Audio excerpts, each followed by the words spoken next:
الرحیم۔ اللہ تبارک و تعالیٰ کے پاکیزہ نام سے آغاز کرتے ہیں جو بہت مہربان نہایت رحم والا ہے۔ الحمدللہ درس بخاری کا سلسلہ 1143ویں حدیث پاک تک پہنچ گیا تھا۔ 1143 نمبر حدیث پاک تھی۔ حضرت سمرہ بن جندب رضی اللہ تعالیٰ عنہ اس کے راوی ہیں۔ وہ بیان کرتے ہیں کہ نبی کریم صلی اللہ علیہ وسلم نے اپنے خواب کی تعبیر کے سلسلے میں ارشاد فرمایا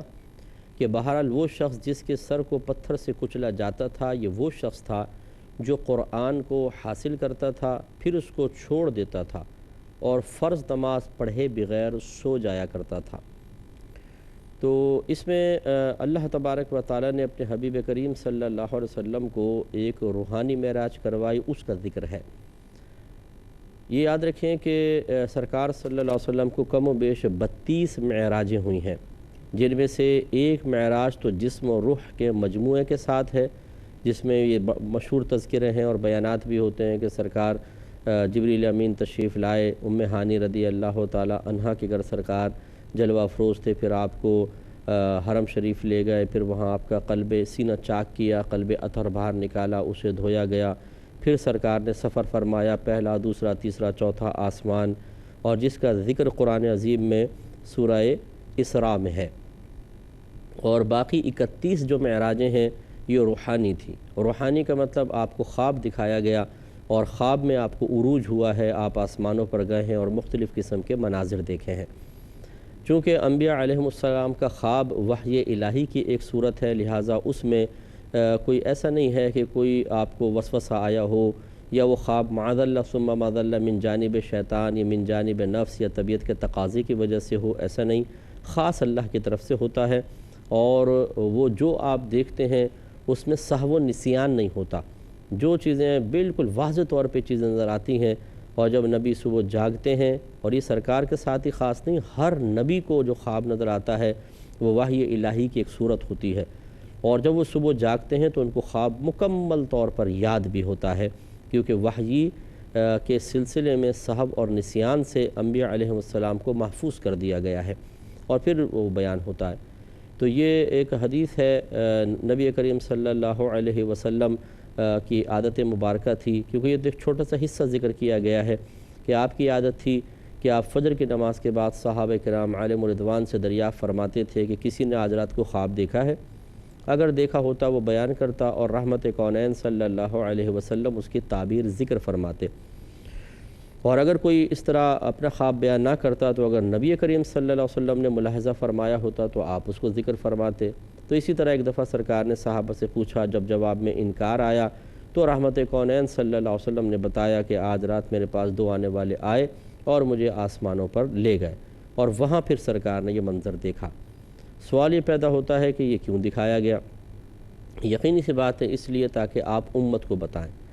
اور امت کو کیوں بتائیں؟ اس لیے کہ سرکار صلی اللہ علیہ وسلم کو وہ چیزیں دکھائی گئیں، وہ افعال و اعمال دکھائے گئے کہ جن اعمال و افعال کو بسا اوقات انسان تقاضائے نفسانی کے تابع ہو کر شیطان کے بہکا میں آ کے کر لیتا ہے، اور بعض کو بڑا بھی سمجھتا ہے لیکن بعض کو بہت ہی معمولی گمان کرتا ہے،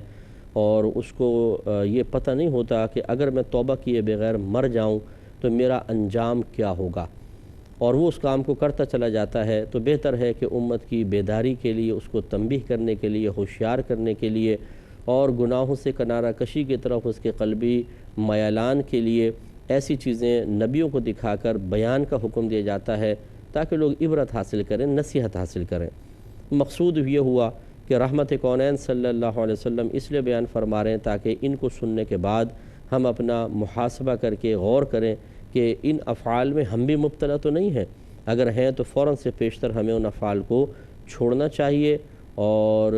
اللہ نہ کرے اگر ہم نے نہیں چھوڑا تو اس سخت ترین عذاب کے لیے اپنے آپ کو تیار رکھنا چاہیے۔ عموماً ہمارے بھائی بہن جب اس قسم کی کوئی عذاب کی بات سنتے ہیں تو اپنے بارے میں ایک حسن ظن قائم کرتے ہیں، خوش فہمی میں مبتلا ہوتے ہیں، بولتے ہیں یار اللہ تعالیٰ معاف فرما دے گا، اور شیطان کان میں کہتا ہے ضروری کوئی کہ اللہ تعالیٰ تجھے پکڑے، ہو سکتا ہے اللہ معاف فرما دے، یہ تو ایسی تجھے کہتے رہتے ہیں بس اللہ تعالیٰ معاف فرما دے۔ تو ایسی صورت میں فوراً نفس و شیطان کو جواب دینا چاہیے کہ میں اپنے بارے میں خوش فہمی میں مبتلا کیوں ہوں؟ یہ بھی تو ہو سکتا ہے کہ معاملہ برعکس ہو، کہ اللہ تعالیٰ مجھے معاف نہ فرمائے، کسی اور کو کر دے اور مجھے ضرور عذاب میں مبتلا فرمائے، تو میں ان عذابات کو کیسے برداشت کر سکتا ہوں؟ اس لیے سمجھدار انسان وہ ہے کہ جو ٹال مٹول نہ کرے، بہانے نہ بنائے، نفس و شیطان کے سامنے شکست کو فوری طور پہ قبول نہ کرے، ہار نہ مانے، بلکہ مکمل دلائل فراہم کرے، ہمت کرے، اور اگر خدا نخواستہ سابقہ زندگی میں کسی گناہ کی کثرت تھی، کسی ایسے گناہ پر وہ اصرار کر رہا تھا کہ جس کے بارے میں اس طرح عذابات کی وعیدیں ذکر کی گئی ہیں، تو فوراً سے پیشتر اس کو چھوڑنے کی طرف آئے۔ سعادت مندی یہ ہے کہ انسان توبہ کرے، اس گناہ کو ترک کرے، یہ نہیں ہے کہ ہیلے بہانے کر کے اپنے لیے جواز کے پہلو ڈھونڈے۔ اب یہاں میرے آقا صلی اللہ علیہ وسلم نے، ویسے تو یہ طویل حدیث ہے جس میں کافی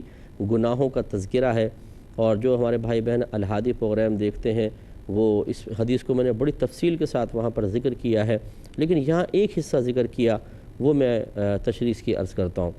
سرکار نے فرمایا کہ اس شخص کے بارے میں کہ جس کا سر کچلا جا رہا تھا، کہ یہ کیوں ایسا ہو رہا تھا۔ پہلے تو اس کی کیفیت ذرا حاضر کریں ذہن میں، کہ اگر آپ کے سر میں آپ کہیں جا رہے ہیں اور کوئی اتنا سا بھی پتھر زور سے کھینچ کے مار دے تو کتنی شدید تکلیف ہوگی، اور کتنا انسان کو درد عرصے دراز تک ہوتا رہے گا، اور اگر اس سے زیادہ ہو جائے، اسی طریقے سے بعض اوقات بے خیالی میں ہم اٹھتے ہیں، کچھ ٹیبل سے سر لگ جاتا ہے یا دیوار سے سر لگ جاتا ہے، کسی کیل میں سر لگ جاتا ہے، کس قدر تکلیف ہوتی ہے۔ لیکن اس میں کوئی ہڈی کریک نہیں ہوتی، سر کچلتا نہیں ہے، بھیجا باہر نہیں آتا، آنکھیں ابل کے باہر نہیں آ جاتی ہیں، انسان صحیح رہتا ہے۔ تھوڑی سی تکلیف عارضی ہوتی ہے، لیکن 14 طبق روشن ہو جاتے ہیں بسا اوقات۔ اس شخص کے بارے میں ذرا سوچئے کہ جس کے سر پہ ایک بھاری پتھر مارا جائے اور اس کا سر انڈے کی طرف پچک جائے، کچل جائے بالکل، اور پھر وہ پتھر دور تک جائے تو اسے کس قدر اذیت ہوگی، اور پھر وہ اٹھا کر لے آئے۔ اچھا، اب یہ فرشتہ ہے جو مارنے والا ہے، جو مامور ہے، اور آپ جانتے ہیں فرشتے کبھی تھکتے نہیں ہیں، اور سرکار صلی اللہ علیہ وسلم کو اس حدیث کے آخر میں بتایا گیا کہ یہ یعنی ہر گناہ کے بعد جب تفصیل تھی، اس کے بعد یہی کہا گیا کہ اس شخص کے ساتھ یہ معاملہ قیامت تک ہوتا رہے گا۔ اب آپ سوچئے کہ 24 گھنٹوں میں کتنی مرتبہ اس عمل کو دہرایا جائے گا، اور پھر قیامت کب قائم ہوگی؟ ایک دفعہ کی تکلیف کا آپ اندازہ کریں کتنا، پھر پورے دن میں جو بار بار ہوگا، پھر پورے ہفتے، پھر پورے مہینے، پھر سال، اور پھر کئی سال، اور کتنے سال ہمیں نہیں پتہ۔ اگر اللہ تبارک و تعالیٰ کی رحمت شامل حال نہ ہو، کوئی مردہ عذاب قبر میں مبتلا ہو کر ان اسباب کو حاصل نہ کر پائے جن کی وجہ سے عذاب قبر موقوف ہو جاتا ہے، ختم ہو جاتا ہے، تو پھر یہ تو قیامت تک چلے گا عذاب، اور کس قدر سخت عذاب ہوگا، اس کی تکلیف و شدت کو ہمیں محسوس کرنا چاہیے۔ لہٰذا اب اس شخص کے 2 قصور تھے جس کی بنا پر یہ شدید عذاب ہوا۔ پہلی بات ہے کہ قرآن کو حاصل کیا اور پھر اس کو چھوڑ دیا۔ اس کے 2 محامل ہو سکتے ہیں، یعنی 2 اس کی صورتیں بن سکتی ہیں۔ ایک تو یہ کہ کسی نے قرآن حفظ کیا، یاد کر لیا، اور پھر اس قرآن کو بھلا دیا، اور ایک یہ کہ کسی نے قرآن کا علم حاصل کیا اور پھر اس قرآن کے تقاضے کے مطابق عمل نہ کیا، تو گویا کہ اس نے قرآن چھوڑ دیا۔ دونوں اس میں قابل گرفت ہیں۔ تو پہلے حافظ صاحبان جو ہیں، جو قرآن کو یاد کر لیتے ہیں، یا وہ والدین جو خود تو کبھی ان مشقتوں میں نہیں پڑے تھے، شاید ان کے والدین نے ان کو کہا ہوگا بیٹا حفظ کر لو، لیکن اپنے ماں باپ کی بات نہیں مانی، لیکن اب اپنی جب اولاد ہوتی ہے تو ساری تباہ آزمائی، سارا تقوی، سارے اللہ کے قرب حاصل کرنے کے جو منصوبے ہیں، اس کا ٹارگٹ بچہ بن جاتا ہے کہ اس کے ذریعے سب کچھ حاصل ہوگا۔ آپ نے کیوں نہیں کیا؟ آپ کیوں سست رہے؟ آپ نے کیوں نہیں حفظ کر لیا تھا؟ ڈنڈوں سے ڈر گئے؟ کون حفظ کرے؟ کس طرح کروں گا؟ کیسے کروں گا؟ آپ تو اللہ کے لیے پیچھے ہو گئے، اللہ تعالیٰ کی رضا کے لیے قرآن کو حفظ نہ کیا، لیکن اب بچے پہ تباہ آزمائی۔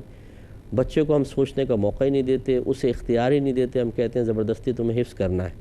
اب بچے کو حفظ کروا دیا۔ میں حفظ کے خلاف نہیں ہوں، لیکن میں یہ ضرور عرض کرتا ہوں کہ حفظ کروانے کے بعد بچے کو ایسا ماحول فراہم نہ کرنا جس میں وہ اپنے حفظ کی حفاظت کر سکے، یہ ماں باپ کی ایک دشمنی ہے، دوستی نہیں ہے۔ کیونکہ رحمت کونین صلی اللہ علیہ وسلم کا فرمان ذیشان ہے۔ ایک اور حدیث ہے کہ آپ نے ارشاد فرمایا کہ جو شخص قرآن یاد کر کے اس کو بھلا دے، وہ بروز قیامت اندھا اٹھایا جائے گا۔ تو بعض علماء نے اس میں یہی بیان فرمایا کہ قرآن یاد کیا اور پھر بھول گیا،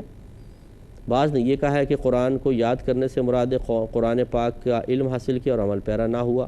تو چونکہ دونوں پہلو ہیں اس لیے ہم پہلے اس پہلو پہ کلام کر رہے ہیں۔ تو پھر والدین کو چاہیے کہ اپنے بچوں کے لیے ایسا ماحول بھی قائم کریں، اپنے شوق کی تکمیل نہ کریں، اپنے خاندان کی مقابلہ بازیوں کے لیے اپنے بچوں کو استعمال نہ کریں۔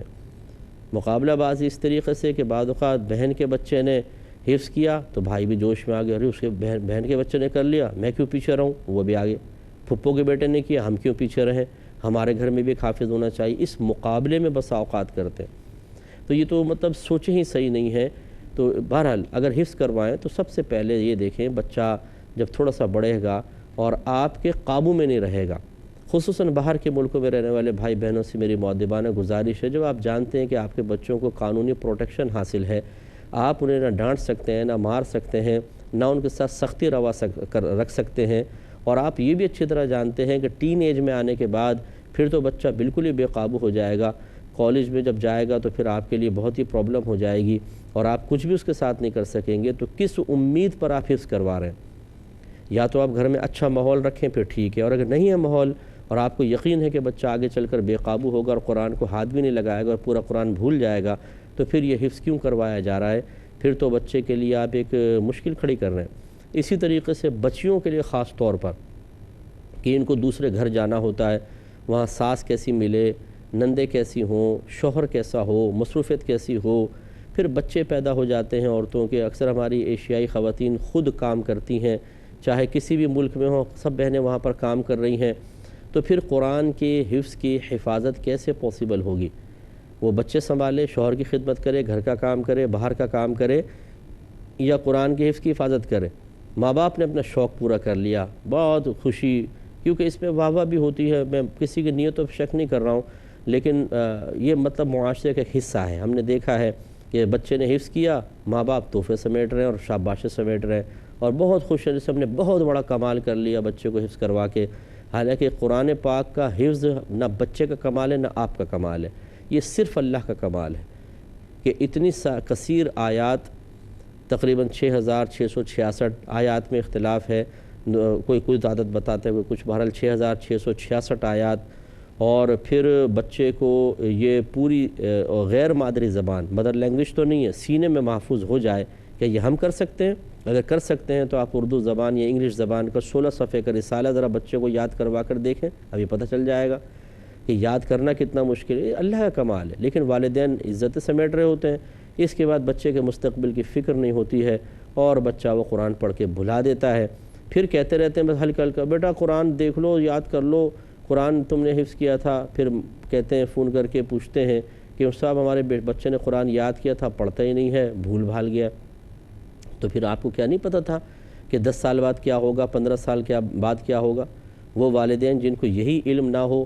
جو اس بات کا شعور اور ادراک ہی نہ رکھتے ہوں کہ آج سے 2 سال بعد اولاد کیا کرے گی، 3 سال بعد کیسا ماحول ہوگا بچے کے لیے، 10 سال بعد اس کی قلبی کیفیات کیا ہوں گی، 15 سال بعد اس کی مصروفیات کیا ہوں گی، اور ان تمام سالوں کو بھی وہ پیش نظر رکھ کر موجودہ طور پہ کسی اچھی حکمت عملی کا انتخاب کریں۔ اگر یہ صلاحیت نہیں ہے تو ایسے ہی ماں باپ ہوتے ہیں جو بچوں کا بیڑا غرق کرتے ہیں، کہ مستقبل کو فراموش کر کے حال کو دیکھتے ہیں اور پھر بچوں کو ایک آزمائش کے لیے چھوڑ دیا جاتا ہے۔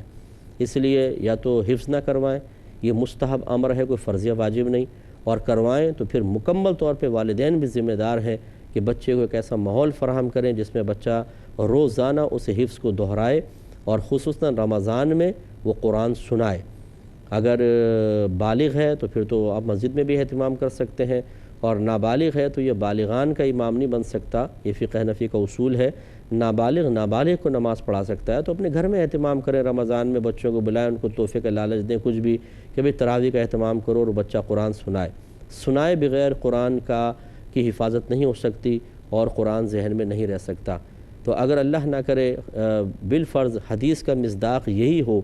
کہ جو حافظ قرآن پڑھے اور پھر اس کو چھوڑ دے، بھول جائے، اس کے ساتھ یہ عذاب ہوگا، تو پھر اس کا مطلب ہم بچے کو سخت آزمائش میں ڈال رہے ہیں۔ دوسرا یہ جو اس کا ایک پہلو ہے کہ قرآن کا علم حاصل کیا اور پھر اس کے تقاضے کے مطابق عمل نہ کیا تو گویا کہ اس نے قرآن چھوڑ دیا۔